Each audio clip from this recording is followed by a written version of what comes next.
Okay, to start this painting off, I'm using the really dark paint that I mixed earlier with the alizarin crimson and green. It makes a nice neutral chromatic black.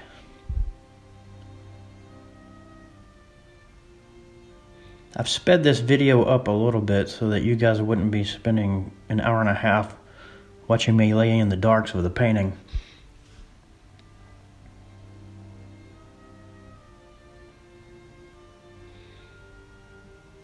But yeah, pretty much I'm just going in and finding all the darkest darks.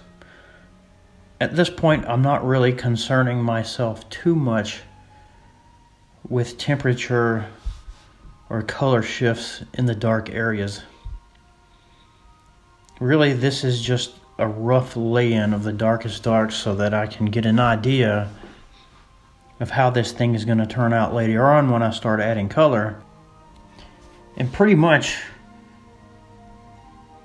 this contributes to the drawing process as well, so that things don't get lost. It's really important that you rough in the darks first before you start any other part of the painting. We're going to work our way up from dark to light. And in the reference I'm using, you can see that it's very much a really hard light. I think I used a lamp or some small light source to light my figure. And this provided a really solid, flat, dark areas in the darks.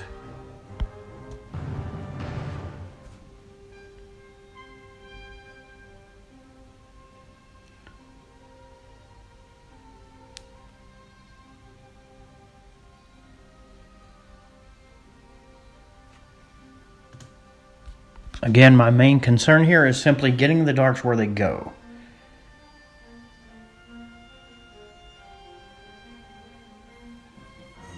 I'm not really concerning myself with the background or the light areas or anything like that. And as you'll see here in a second, I actually rough in the shadow that's cast by the figure in the background as well. This all belongs to the dark side.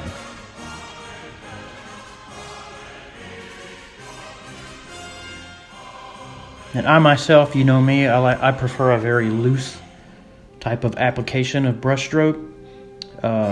I am guilty here of kind of spreading things out a little bit. I think in this phase it's probably okay.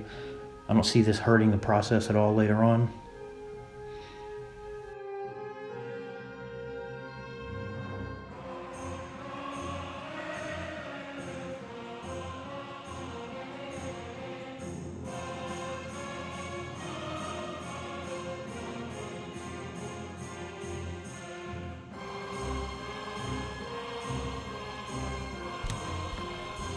Now I feel like I should kind of clarify a few things about how I look at laying in the darks as I go, and how that relates to whatever reference you are painting from.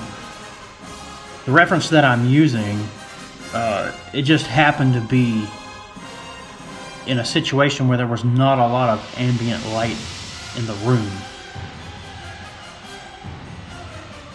And what that did was it kind of made it to where the darks were super, super dark. There's not a lot going on in the shadow areas. And that's what allowed me to lay in the shadow areas with just a flat dark color at this point. Now I can go in later and add some more flesh tones and stuff, and I think I will definitely end up doing that. But this is what I consider to be a first pass, which means you lay in everything very simply in order to get a broad view of how the painting is going to turn out. Of course, later on there will be several different value and temperature changes in the shadows. In the reference that most of you are using, I would imagine there's a lot more color in the shadows.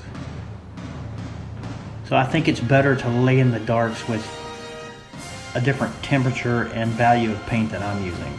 Try to be, I guess the best way I can describe it is to be as accurate as you can according to the reference you're using.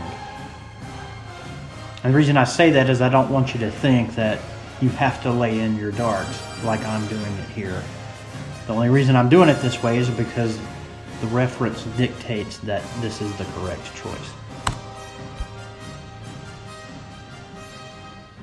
I'm going to finish up doing the darks here. In the next video, I'll demonstrate how I mix flesh tones, and in the video after that, I'll demonstrate how to apply the flesh tones.